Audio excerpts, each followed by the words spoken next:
favor, how do you think the Ukrainians would interpret that? Well, if you go further into the call record as part of this, and we don't have it on screen, but to the best of my recollection, reading it after it was released on September 25th, President Zelensky went into having whatever your problems were, that was the old team, I've got a new team, and we will do whatever is appropriate and be transparent and honest about it. I don't remember the exact words, but he was trying to be, in his own words and response, be responsive to conduct the business of Ukrainian government in a transparent and honest manner. Now, when he talks about this CrowdStrike and the server, what do you understand this to be a reference to? To be honest, I had not heard of CrowdStrike until I read this transcript on September 25th. Do you now understand what it relates to? I understand it has to do with the story that there's a server with missing emails. I also understand that one of the owners of CrowdStrike is a Russian American. I'm not aware of any Ukrainian connection to the company. Now, are you aware that this is all part of a larger allegation that Ukraine interfered in the 2016 election? Yes, that is my understanding. And to your knowledge, is there any factual basis to support the allegation that Ukraine interfered in the 2016 election? To my knowledge, there is no factual basis, no. And in fact, who did interfere in the 2016 election?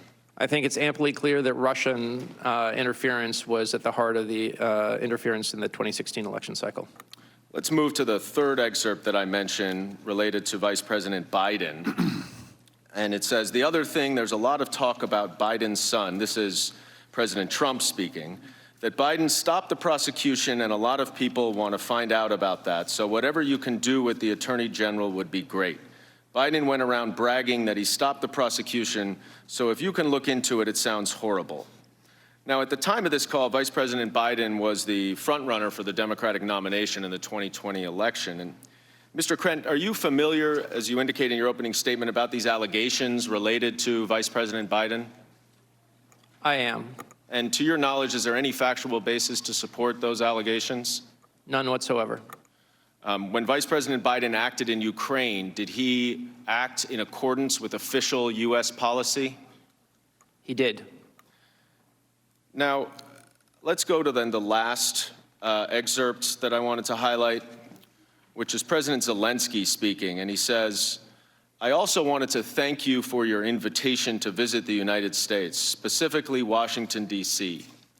On the other hand, I also want to assure you that we will be very serious about the case and we will work on the investigation. Now, Ambassador Taylor, right after President Zelensky mentions his much desired Washington visit, he says, on the other hand, and then says that Ukraine will be very serious about the investigation. Is this the same link between the White House visit and the investigations that Ambassador Volker had texted to Andrei Yermak just a few minutes before this conversation? That's my assumption.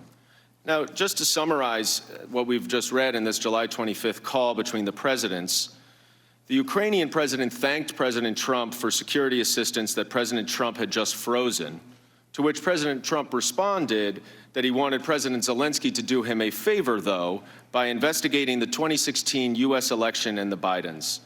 Then President Zelensky says that he will pursue these investigations right after he mentions the White House visit. Is that your understanding, Ambassador Taylor, of what we just read? Yes. And Mr. Ken, is that yours? Yes. I yield back. The majority time has expired. Would you gentlemen like a brief recess? Let's take a 5-minute recess, and then we'll resume with minority questioning.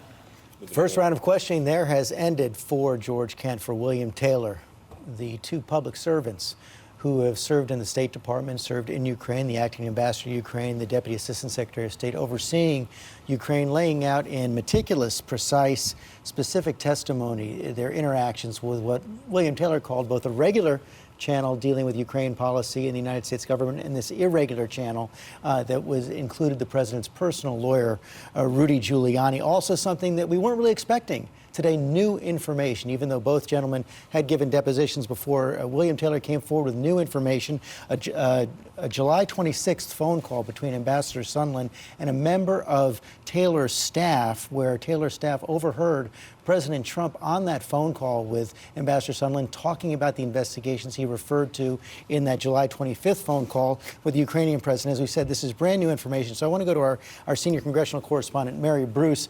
And Mary, to the best of our knowledge, this is not a phone call that Ambassador Sondland testified about. As we heard from William Taylor, this is something he learned about only last week. Yeah, George, to our knowledge, this is the first that we have heard of this call. Ambassador Sondland, as far as we can tell, did not tell investigators about this phone call during his initial testimony or when he updated that